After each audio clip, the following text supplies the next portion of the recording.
Alert day conditions have begun. I'll have the full forecast coming up. Plus, ceasefire talks continue between Ukraine and Russia, why the Kremlin has not yet agreed to a full ceasefire. This is News 3 Now at noon. Thanks for joining us on this Wednesday. I'm Josh Breiter. First Warn Weather leads us off this afternoon as we have a little bit of everything in the forecast. Thunderstorms early will change to snow later today. We're already seeing one school closing early. First Warn meteorologist Jacob Madison is tracking it all for us, and some loud thunder already today, Jacob.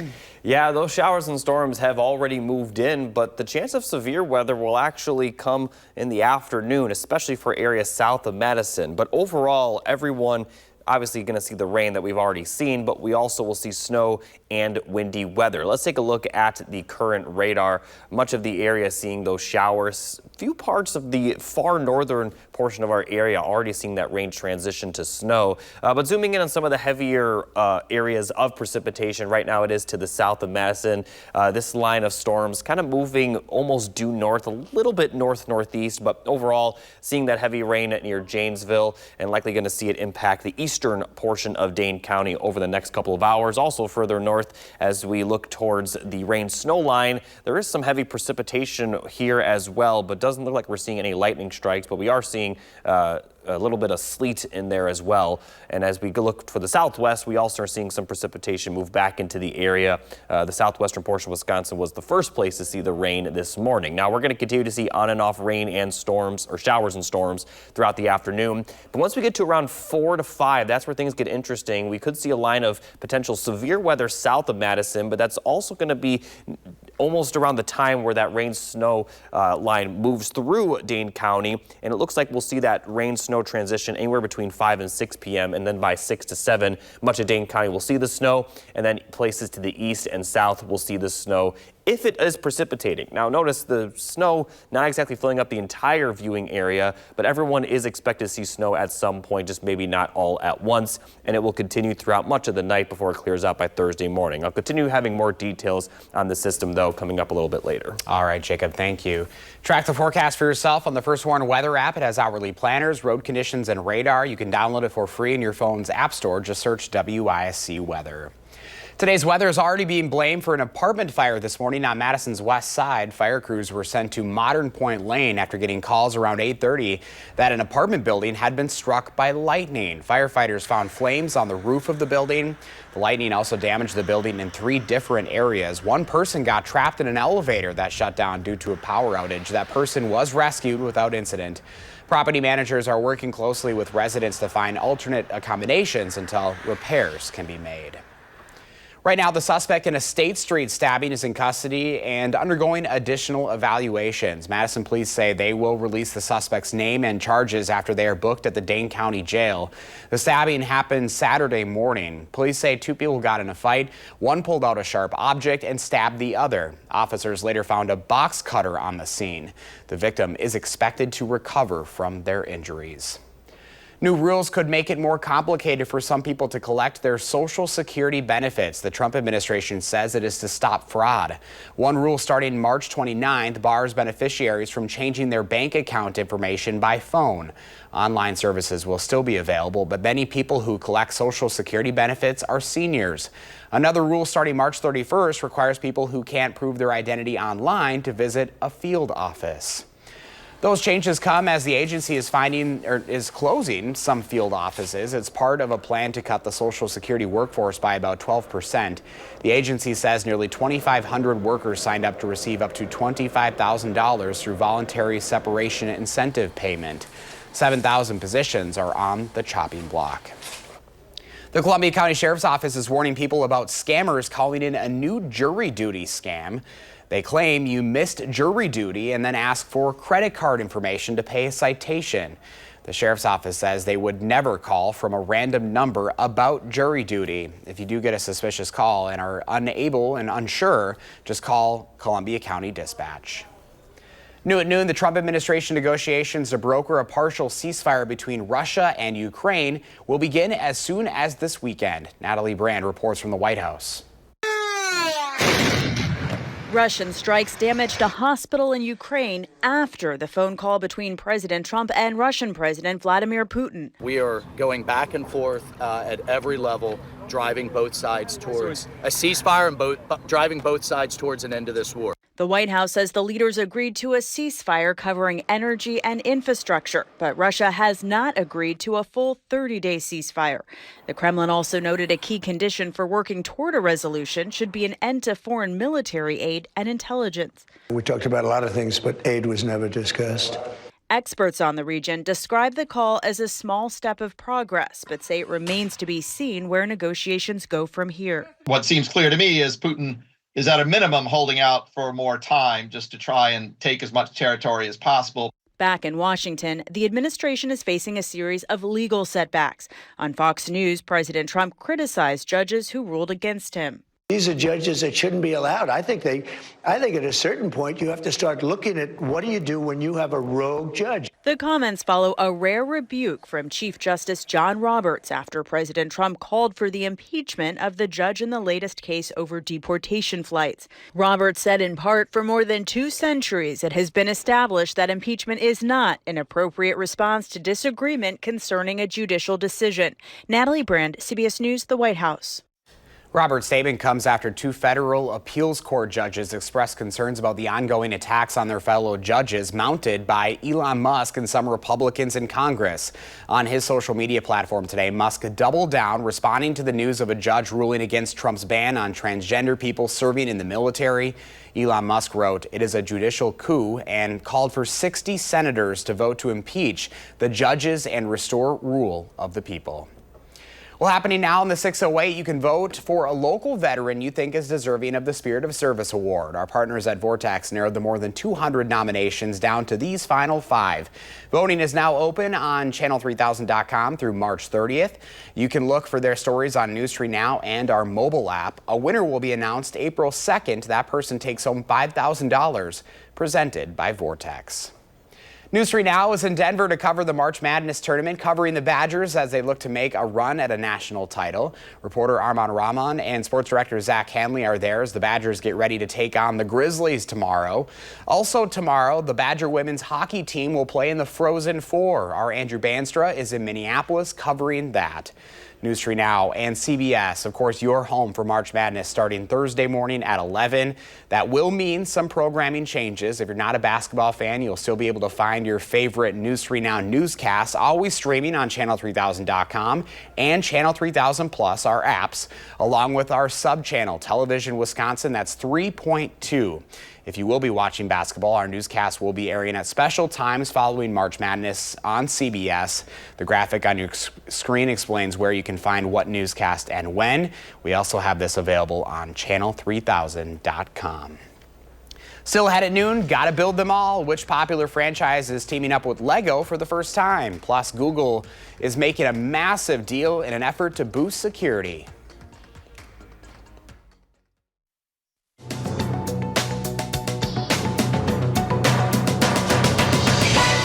Google announced it will acquire cybersecurity firm Wiz in a major all-cash deal worth $32 billion. The companies say the move will give Google's cloud computing services better security at a lower price as the industry moves forward with artificial intelligence. The deal is subject to closing adjustments and scrutiny from federal regulators.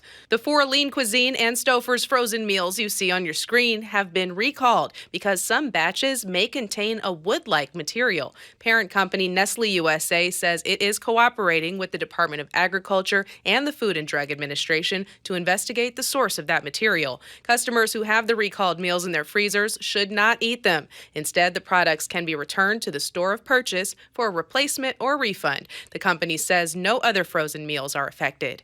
And builders and trainers unite. Lego is joining forces with popular Japanese game and media series Pokemon, bringing 2 major fan bases together for the first time ever. The companies say new Lego kits from the multi-year joint venture will be released starting in 2026, which will be 30 years after Pokemon was created. That's your CBS News Money Watch report. For more, log on to cbsmoneywatch.com. At the CBS Broadcast Center, I'm Jesse Mitchell.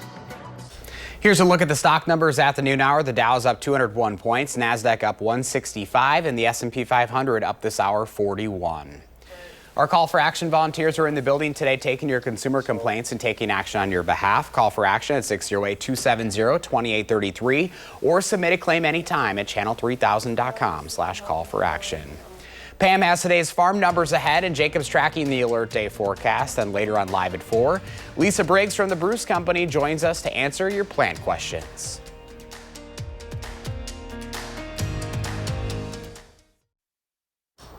Welcome back. Let's check in now with Pam Bianchi from the Midwest Farm Report. Woofda, it's hailing right now. I can hear it on the roof of our studios here, Farm Babe.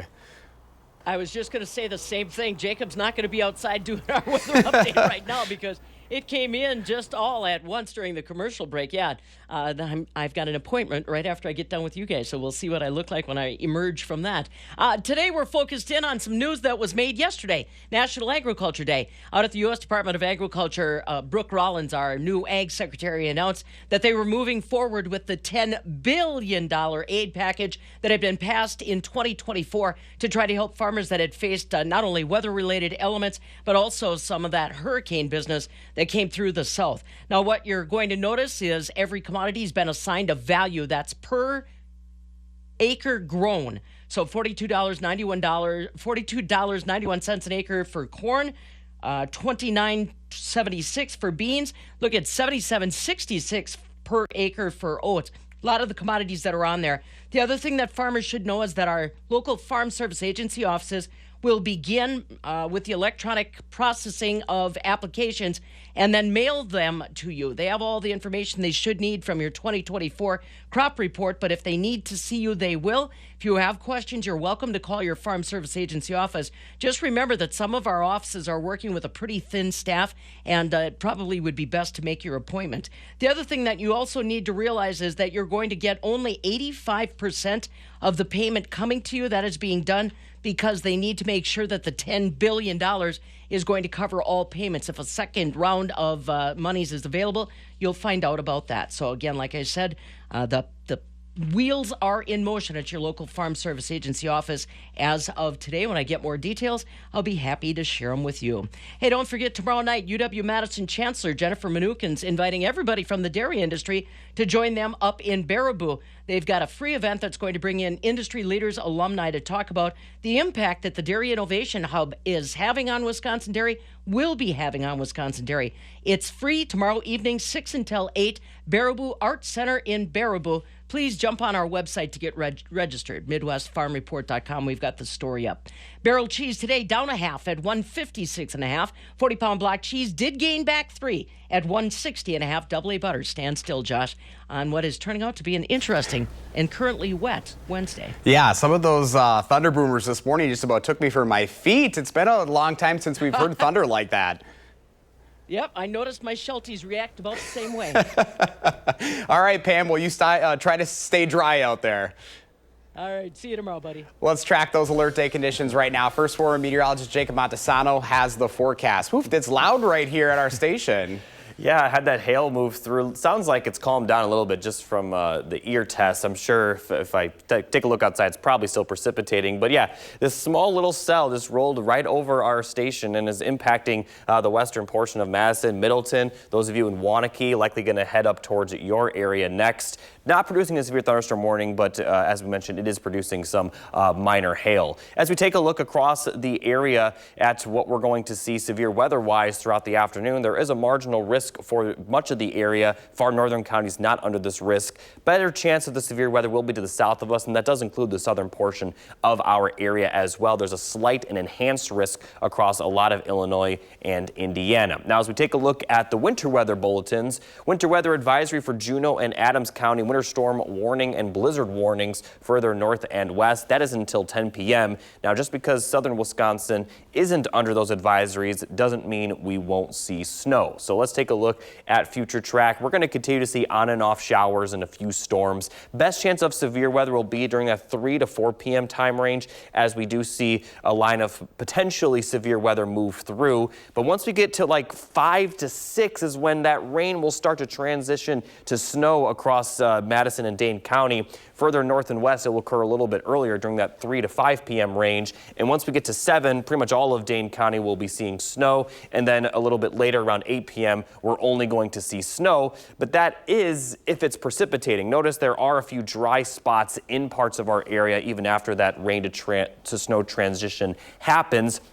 So it's not going to cover the entire area, but we are expecting snow for everyone at some point. Now, this will continue throughout the overnight hours, clearing out by Thursday morning, and then we'll see sunshine as we head into the daytime Thursday, and that will help melt the snow that accumulates very quickly. But looking at the snowfall accumulation, we could see anywhere from 1 to 4 inches across the area. This could occur because when we switch over to snow, we could be seeing some heavy precipitation at that time. So when we initially switch to snow, we could see a lot of accumulation, at least briefly, with some lighter accumulation expected later in the night. Now, as far as simply rainfall accumulation, now this is not including the rainfall we've already seen. This is still to come. We could still see up to an inch of rain going forward, and we've already experienced a good amount of rainfall this morning. So definitely seeing some much needed rain across the area. And on top of the rain and snow, we're going to see some windy conditions. A wind advisory will go into effect at 7 p.m. this evening, lasting through 7 a.m. tomorrow. And right now we're seeing gusts up to 30 miles per hour. By the evening, they're going to be up to 40, maybe even 45 miles per hour. And that's going to continue throughout the night and into Thursday morning. Note that around this time, the snow will be well gone, but we're going to continue to see some breezy conditions for Thursday morning. And it will get better throughout the day. And by the time we get to the evening hours tomorrow, the winds will be very calm. So very active over the next 24 hours. But the good news is that we are going to see calm weather to end the week. They will be on the chillier side. Could see some precipitation Friday night, but it doesn't look like it'll be nearly as much as what we're seeing right now. It will get mild for Friday, but a lot of next week we're going to see highs in the 40s, which is a little bit below normal for this time of the year. We also have a good chance of rain on Sunday. Bit unclear how that system will develop, but it looks like we do have another chance for some nice rainfall accumulation and possibly more snow, as temperatures aren't necessarily going to be mild. They're going to be on the cooler sides. So we could be talking about even more snow as we head into next week. And overall, like I said, next week on the cooler side. So we're not seeing any of those 60s and 70s in the forecast. And I do believe the official start of spring is tomorrow, which is very ironic because the 2 weeks leading up to spring seemed more like spring than the first week of official spring. At least that's what it looks like. So those 60s and even that 170 we've already seen, they're going to come back, just not in the near future. March in Wisconsin. Yep. All right, Jacob, thank you. Let's see what Howard's working on in the Mr. Food Test Kitchen. Over the years, we've made lots of desserts, but I challenge you to find one that's as rich and tasty as the ooey gooey one we're making today. A few weeks ago, our test kitchen team got together and we were talking about what types of recipes we should try. Well, Merle, our website editor, mentioned that something called an ooey gooey butter cake has been trending online and that we should check it out. So after a bit of research, we headed into the test kitchen and created our very own version. Let me show you how easy. We begin by mixing a package of yellow cake mix with an egg, along with some melted butter. Once that's mixed, we spread it into a baking dish. On top of that goes a mixture we threw together by creaming some powdered sugar, a couple more eggs, cream cheese, and a splash of vanilla. Now all we do is bake it off until the center is set. After it cools, cut it into squares, and are you ever in for a treat? You see, the bottom layer is buttery rich, and the top is almost like a creamy cheesecake. And when you eat them together, everyone will be asking for more. I sure hope you'll go online and get the recipe for our version of ooey gooey butter cake, so you can be up to date with a recipe that is very trendy. I'm Howard with Kelly in the Mr. Food Test Kitchen, where today we found a ooey gooey way for you to say, ooh, it's so good. Jacob continues to track storms outside. Yeah, mostly rain still at this hour. The far northern portion of our area starting to see that rain transition to snow, and that rain to snow transition will continue to push to the south and east. Looks like we'll see that in Dane County around 5 to 6 p.m. A little bit earlier northwest, a little bit later to the southeast. And we're going to continue to see snow showers for a good portion of the overnight hours. Should be dry, though, by Thursday sunrise. All right, Jacob, thank you. We'll see you live at 4.